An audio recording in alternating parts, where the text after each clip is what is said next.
kemudian kata penambahan berdoa kata juga saya berdoa berapa kemudian alhamdulillah saya bisa menghadiri kegiatan ini saya rasakan apa yang kegiatan ini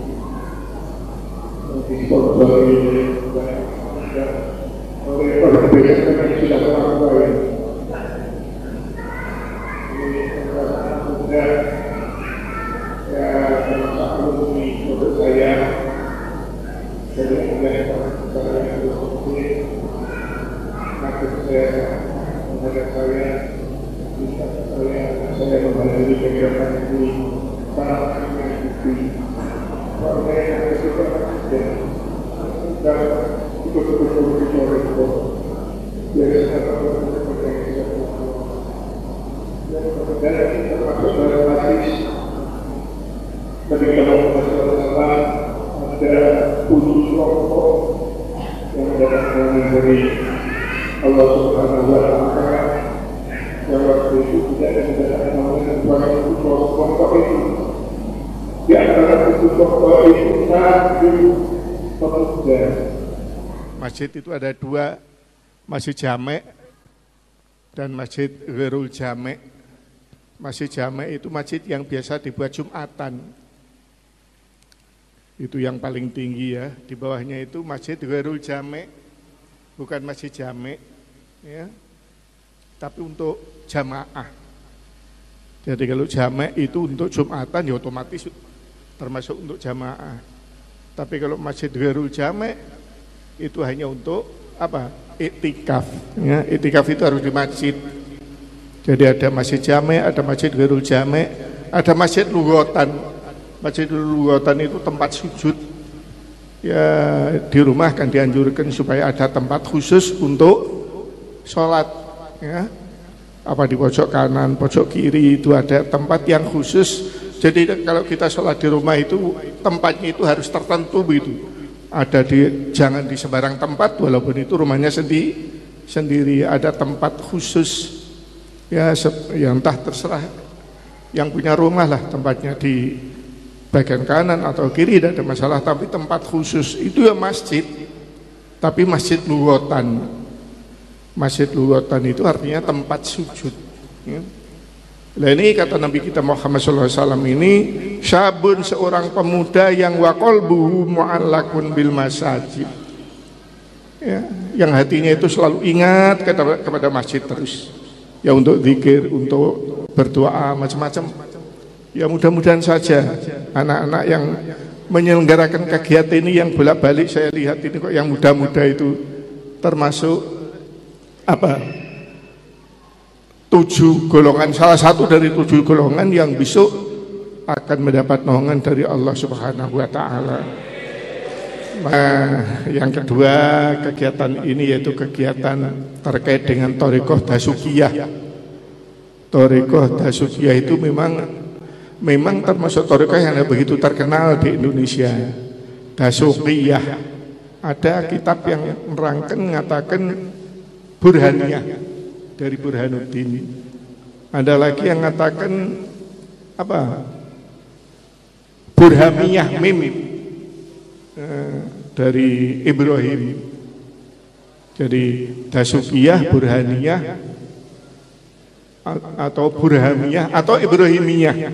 Tapi yang terkenal adalah Dasukiyah ya. Tadi disampaikan Imam Dasuki itu termasuk 4 ulama aktop ya. Di samping Arifai, siapa lagi, Al-Jailani, termasuk imam terkenal lah dalam kalangan Thariqah. Tapi di Indonesia kurang begitu terkenal. Tapi mudah-mudahan dengan kegiatan ini ya, kegiatan yang sekarang berjalan yang berlangsung di Surabaya ini, ya mudah-mudahan Thariqah Dasukiyah ini akan lebih berkembang lagi. Dan alhamdulillah yang hadir di sini Saya kira waktu itu yang hadir itu hanya dari Jawa Timur sajalah. Ternyata enggak, dari Jawa dan luar Jawa. Dan alhamdulillah ya. Ya walaupun jumlahnya tidak banyak ya, tapi sudah meliputi berbagai daerah. Di organisasi Nahdlatul Ulama saya ngerat sedikit ya. Tadi saya disampaikan bahwa saya ini Ketua Umum Rabithah Ma'ahid Islamiyah RMI dulu ya. Saya 10 tahun jadi Ketua Umum Ikatan Pondok Pesantren NU ya. Sehingga sering keliling ke pondok-pondok seluruh Indonesia. Jadi Jawa dan luar Jawa itu ya saya hampir semuanya tahulah pondok-pondok itu. Ini kaitannya thariqah ya. Ada organisasi Jam'iyatu Ahli Thariqah titik. Ya kumpulan thariqah kan banyak seluruh Indonesia ini. Lalu di NU itu ada yang namanya Jam'iyatu Ahli Thariqah. Tapi ada terusannya. Pertama ditambahi Al-Mu'tabarah. Thariqah Mu'tabarah. Thariqah Mu'tabarah itu gampangannya yang punya silsilah sanad yang langsung kepada Nabi kita Muhammad SAW. Sebab ada thariqah itu yang sanad tidak jelas. Nah di NU ini sanadnya supaya jelas, betul-betul sampai kepada Nabi kita Muhammad SAW. Makanya diberi nama Al-Mu'tabarah. Jadi di NU itu thariqahnya harus thariqah yang mu'tabarah ya. Sehingga kalau ghairu mu'tabarah ya bukan thariqahnya NU ya. Ghairu mu'tabarah itu maksudnya ya sanadnya tidak jelas. Nah di NU itu sanadnya harus jelas sampai kepada Nabi kita Muhammad SAW. Makanya diberi nama tambahan Al-Mu'tabarah ya.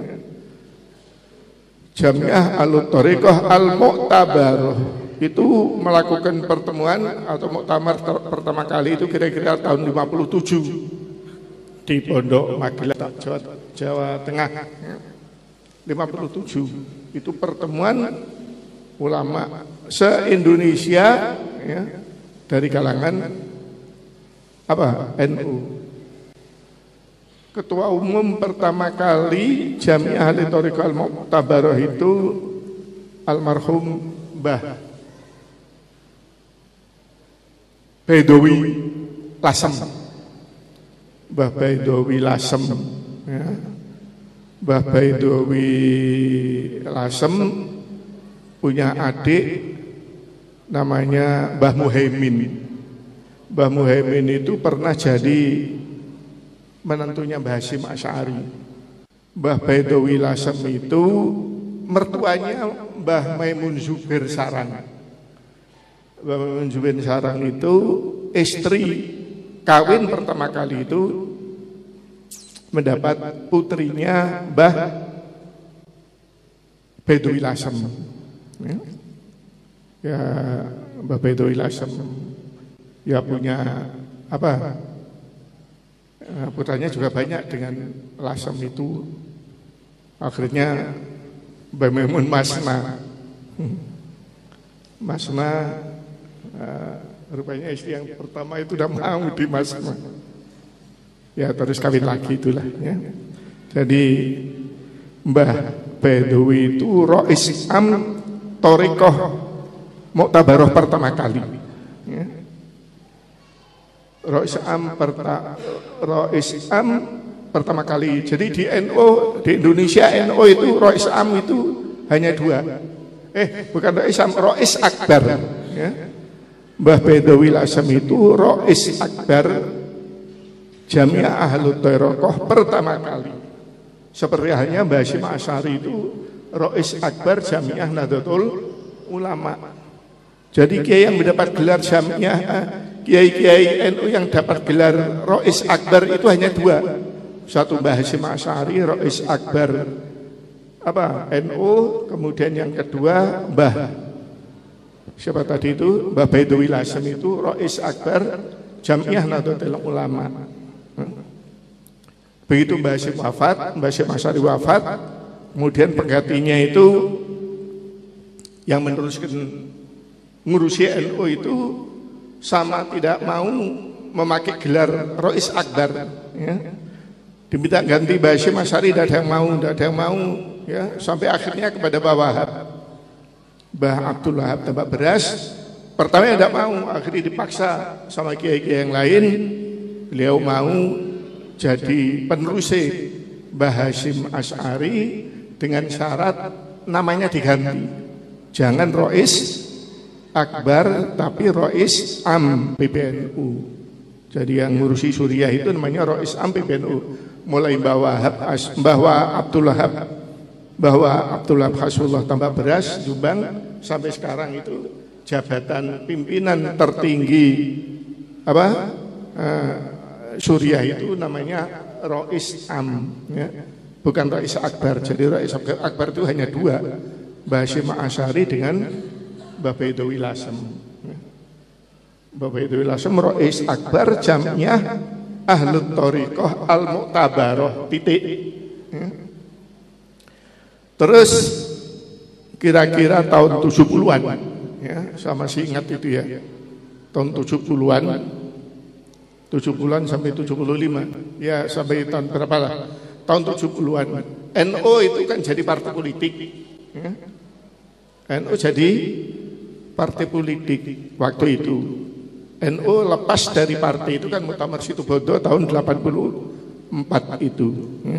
Sebelumnya itu kan dulu kan ya di antara bapak-bapak yang tua ini kan ada yang jadi kampanye ikut kan kampanye partai NU, ya. Tahun 70-an kan masih ada partai NU, ya. Partai NU. Lah kemudian Jamiah Ahli Thariqah waktu itu sudah ganti pengurus berkali-kali. Pada waktu tahun 70-an itu Jamiah Ahli Thariqah yang sudah-sudah itu mesti ya karena dari NU ya mesti orang NU dan partinya partai NU. Karena NU punya partai sendiri, jadi partai sendiri, sehingga ada kegiatan apa-apa itu yang mengikuti partai NU. Nah, sementara waktu itu yang mimpin Thariqah Jamiah Ahli Thariqah Al-Mu'tabarah tidak dukung NU. Lalu Muktamar 79 di Semarang. Ya 79 di Semarang. Saya itu ikut tapi tidak ikut bicara. Ya. Saya ikut hanya dampingi kakak saya Mbah Bisi Samsuri, ya. Di Muktamar NU, Muktamar keberapa itu ya, 79 itu ya antara lain ada acara membahas tentang Jamiatu Ahli Thariqah Al-Mu'tabarah. Ini gimana? Memutuskan untuk ditambahi kata-kata An-Nahdiyah sehingga berbunyi Jamiatu Ahli Thariqah Al-Mu'tabarah An-Nahdiyah. Kalau yang Mu'tabarah tadi itu kan kaitannya sanad gitu ya, harus punya sanad yang langsung kepada Nabi kita Muhammad SAW. Lalu tahun 79 ada tambahan An-Nahdiyah, sehingga harus sejalan dengan NU, ya. Ya sudah itu berjalan berapa? 79 ya.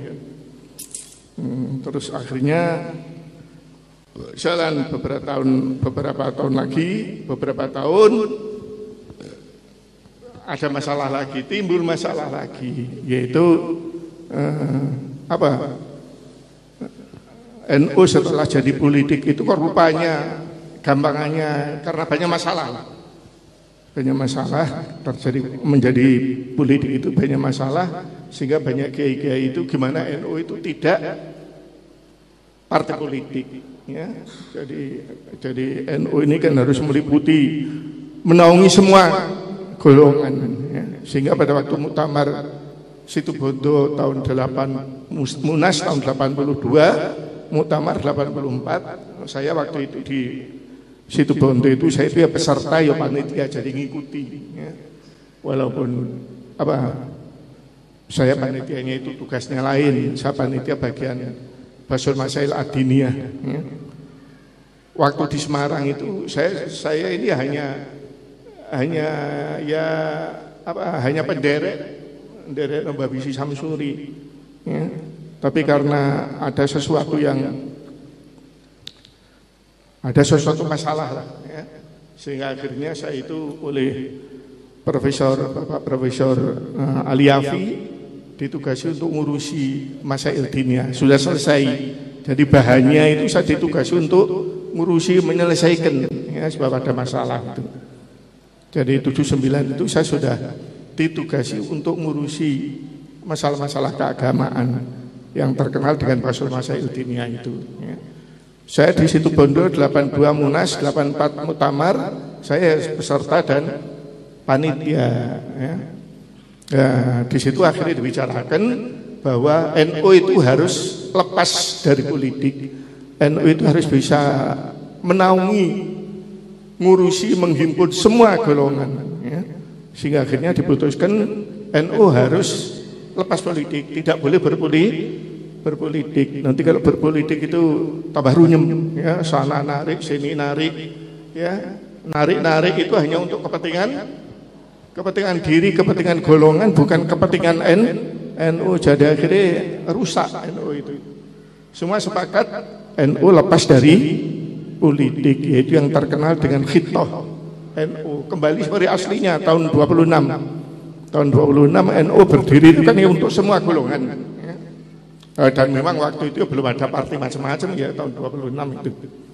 Jadi Muktamar Situbondo menginginkan supaya NU itu bisa menaungi semua kelompok, semua golongan, tidak boleh di bawah satu partai. Jadi harus lepas dari partai. Itu Situbondo, yang akhirnya terkenal dengan Khitoh satu apa gimana? Khitoh NU begitu saja. Atau boleh dikatakan Khitoh NU. Situbondo itu Muktamar Situbondo Khitoh 1. Ada mengatakan itu sudah Khitoh 2. Khitoh 1 itu ya waktu berdiri tahun 26 itu, ya.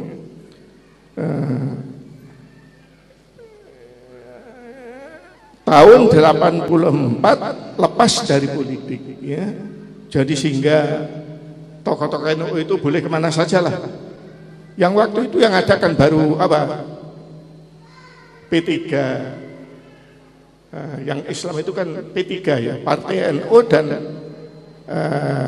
Partai Persatuan Pembangunan P3, ya, Situbondo itu. Setelah berjalan beberapa tahun, ya, akhirnya ya Riki, ya, kalau sudah kaitannya politik itu ya begitu, ya.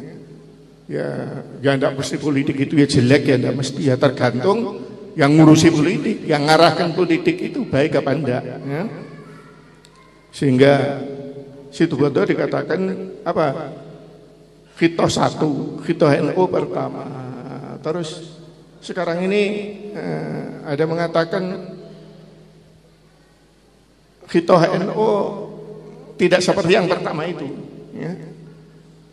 Tidak seperti yang pertama itu betul-betul bebas dari politik, ya. Sekarang sudah mampu politik, ya. Sudah mampu politik, ya, macam-macam mampu politik itu. Kepentingannya itu macam-macam, ya. Kepentingan dirinya, kelompok golongan ini, famili ini, keluarganya, ya. Ini di tengah perjalanan. Jadi sudah bukan khitoh NU murni, tapi sekarang itu sudah khitoh NU. Ada yang mengatakan khitoh NU abu-abu, ya. Khitoh NU yang tidak jelas, ya. Sehingga ada yang menginginkan gimana supaya dikembalikan kepada aslinya. Aslinya tahun 26 atau aslinya yang Situbondo itu betul-betul lepas bebas dari politik, ya. Jangan sampai terpengaruh oleh salah satu politik, ya. Terpengaruh oleh salah satu politik itu yang jelas yang rugi itu NU, ya. Yang rugi itu NU-nya. Sebab kalau sudah politik itu pasti kaitannya kepentingan pribadi, kepentingan golongan.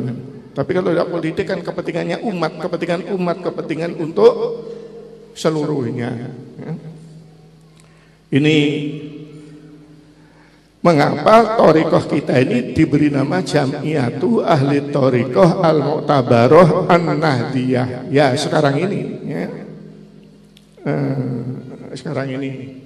Ya saya harapkan ya teman-teman yang baru saja, yang baru apa sudah lama ya pulang dari Mesir ini betul-betul ya dimulai dengan kegiatan ini, betul-betul ingin membantu Jamiatu Ahli Thoriqah Al-Mu'tabarah An-Nahdiyah,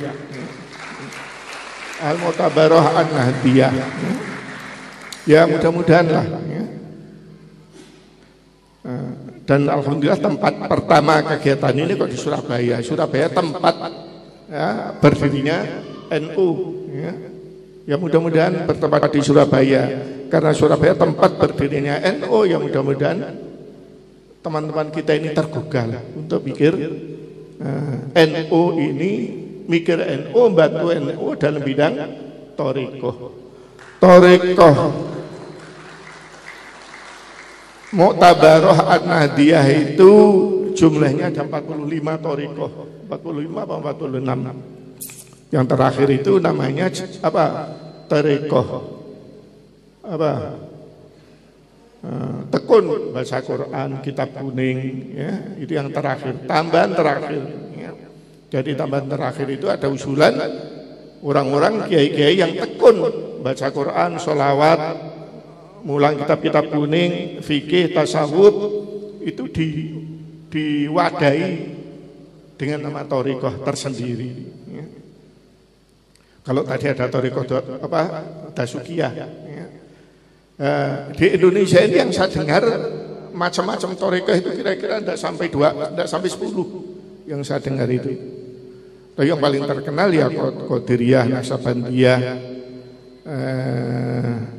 Syatoriyah, apalagi tidak sampai 10 lah yang terkenal. Padahal yang diakui oleh NU itu jumlahnya 45. Makanya waktu Muktamar Thoriqah di Pekalongan tahun berapa itu ya, 2010 atau berapa, saya itu hadir ya. Saya hadir, saya ini tidak pengurus Thoriqah tapi diundang waktu itu, diundang waktu Muktamar Pekalongan itu saya hadir. Saya memerlukan hadir ya, soalnya wakil bupatinya waktu itu baru saja dilantik dan ketepaan alumni tempat saya di Danyar Jombang jadi murid saya memerlukan datang gitu. Di Muktamar Thoriqah 2010 ya, saya kan tidak peserta resmi, saya itu diundang. Saya malam-malam itu ngeliwati kegiatan diskusi. Pimpinannya itu tahu ada saya di luar itu, moro-moro saya itu ditarik ya, diminta masuk dalam, ingin diajak untuk mimpin kegiatan itu ya. Alhamdulillah saya ikut mimpin kegiatan itu ya, sampai selesai. Waktu penutupan itu saya mengusulkan, saya nyampaikan jumlah thariqah Mu'tabarah An-Nahdiyah ini kan 46.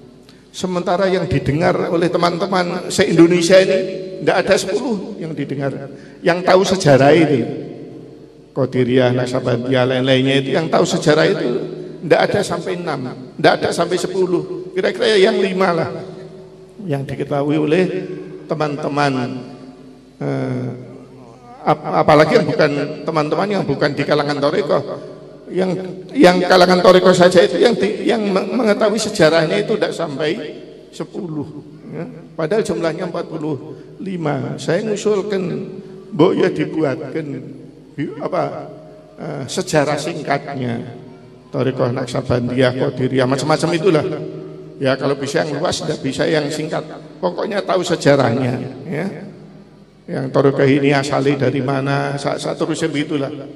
Saya usulkan waktu sidang itu kepada pengurus baru, saya minta untuk membuat sejarah apa thariqah yang jumlahnya 46 itu yang diketahui oleh ya kiai-kiai, ulama-ulama, tokoh-tokoh thariqah itu udah sampai 10 ya, disetujui lah ya, karena usulan baik ya.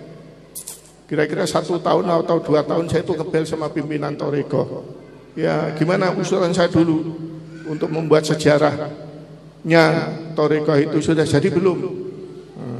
Pimpinan saja kok tidak ada yang bikin ya. Akhirnya saya itu bikin, ya.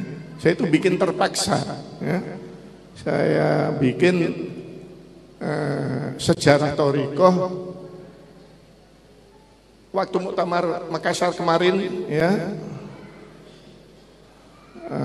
Makassar beberapa tahun yang lalu itu sudah jadi, ya. Saya bisa bikin sejarah thariqah jumlahnya 22, ya. 22 dari 45 saya bikin 22 thariqah sejarah itu. Ya termasuk Dasukiah ini ada, tapi ada luas lah, ya. Negara-negara Islam di Timur Tengah itu yang jelas-jelas dukung thariqah itu dikafirkan. Saya itu yang paling tidak senang itu ngafirno itu. Ngafirno itu kan hukuman yang paling berat lah, ya. Kafir itu kan berarti bukan Islam. Kalau nyalahno itu masih hanulah, ya. Nyalahno itu ya tinggal adu debate saja. Tapi kalau sudah kafir, ngafirno itu kan bukan berarti Islam lagi, ya. Itu kan pukulan berat. Jadi mereka itu kan biasa ngafirno, ya. Ngafirno, ya. Saya itu kalau nyalahno itu masih lumayan lah, ya. Tapi kalau ngafirno kan kasihan. Ngafirno kan sudah dihukumi bukan Islam lagi, itu dia seenaknya sendiri. Yukafiruna. Akhirnya Pondok Mas Kumambang itu yang didirikan oleh Kiai Fakih Wakil Rais Akbar NU berjalan, ya, beberapa tahun. Kiai Fakih wafat, diteruskan oleh putranya Kiai Ammar namanya, ya, putranya Kiai Ammar. Kiai Ammar itu ya orang NU, tapi akhir perjalanannya itu rupanya sudah mampu Muhammadiyah, sehingga pondoknya itu jadi pondok Muhammadiyah Wahabi sampai sekarang. Jadi ini ya perlu saya ingatkan kepada, sering saya nyampaikan dalam kegiatan-kegiatan yang banyak kiai pondoknya itu saya ingatkan, ya, saya ceritakan pondok Mas Kumambang, pendirinya tokoh NU, Wakil Rais Akbar, tidak sembarangan itu, ya, wakilnya Basim Asy'ari, ya alim, diteruskan oleh putranya, ya, ya NU, ya alim, tapi akhir perjalanannya itu putranya itu rada mampu Muhammadiyah, ya, Kiai Ammar itu, ya, Ammar Fakih. Kiai Ammar punya mantu Kiai siapa itu, ya, anggota DPR RI, ya, akrab dengan saya, ya. 1 bulan yang lalu wafat, ya. Terus waktu buku itu mau saya cetak, saya itu ya etikanya kan harus suan ke sana. Pengarangnya ada ya keluarganya lah, ya. Saya suan ke sana, ya. Saya ketemu waktu itu kiainya sudah sakit stroke 4 tahun, 1 bulan yang lalu wafat, ya. Anak-anak itu, ya, siapa yang mikir ini, ya? Yang mikir ini siapa, ya? Oh ternyata saya sudah ngusulkan di Muktamar Pekalongan 2010, ya tidak ada yang nangani, ya. Memang untuk nangani itu ya tidak sembarang orang bisa lah, ya. Ya, tulis menulis itu tidak sembarang orang. Nah itu waktu saya nyampaikan itu ada yang nyanggupi, ya, saya minta, ya, sama ikut ngurus lah. Siapa yang sanggup itu dikumpulkan, ya, tidak harus 1 orang lah, ya. Beberapa orang tim, ya, tim itu kan bisa 3, bisa 5, bisa 10, ya, untuk meneruskan dalam jangka pendek bisa selesai, ya. Untuk muktamar yang akan datang, ya masih lama kalau muktamarnya, ya. Muktamar kan baru saja, ya, Malang dulu. Ya enggak usah nunggu muktamar lah, pokoknya bisa selesai sesegera mungkin, ya. Nanti diterbitkan, ya. Ini yang masalah sejarah thariqah. Terus masalah hukum-hukum yang kaitan thariqah itu ya ketepaan juga saya yang menghimpun itu, ya. Jadi dulu sebelum muktamar Semarang itu yang namanya Kiai Abdul Hamid Kudus, ya, itu datang ke Denanyar menemui Mbak Bisri Samsuri, terus menemui saya. Yang isinya beliau nyampaikan bahwa kedatangan beliau ke Mbak Bisri Samsuri itu bawa fotokopi naskah Muktamar NU dan Muktamar Thariqah. Ya. Jadi Muktamar NU yang setelah Muktamar 15. Yang Muktamar 1 sampai 15 NU sudah terbit, sudah tersita. Setelah 15 itu belum tersita, tapi ada fotokopinya. Ya. Nah, itu saya diminta untuk bacakan naskah itu, baik yang NU maupun Thariqah, ya. Yang sudah diserahkan ke Mbak Bisi, ya serahkan saya supaya ditaskeh begitulah. Ya. Jadi saya sampai 3 hari waktu itu membacakan naskah itu ke Mbak Bisi, baik yang NU maupun Thariqah. Ya. Yang NU ya sudah terbit. Ya. Setelah pertama kali yang nerbitkan itu Kiai Abdul Jalil Kudus, Muktamar pertama sampai 15 itu yang nangani itu Kiai Jalil Kudus itu Khatib Sani PP Suriah NU. Ya. Kemudian setelah 15 itu masih berbentuk fotokopi itu dan belum ditaskeh. Nah itu diserahkan Mbak Bisi Samsuri, saya diminta untuk membacakannya. Akhirnya selesai, yang NU bisa diterbitkan. Ya mungkin ada yang baca buku-buku tebal itu, ya, yang buku kumpulan Muktamar NU yang tebal itu, ya. Terus yang Muktamar Thariqah diterbitkan sendiri. Saya yang nangani Muktamar Thariqah pertama sampai ke berapa itu? Kira-kira 300 halaman lah, ya. Dicetak tersendiri. Ya. Nah, ini mudah-mudahan situasi yang seperti ini tidak lama lah berjalan itu, sehingga nanti akan kembali seperti semula Khitoh 26 atau Khitoh Situbondo. Ya. Para bapak, ibu, saudara-saudara sekalian, saya kira itu yang bisa sampaikan karena waktu, ya, kurang lebihnya minta maaf. Assalamualaikum warahmatullahi wabarakatuh.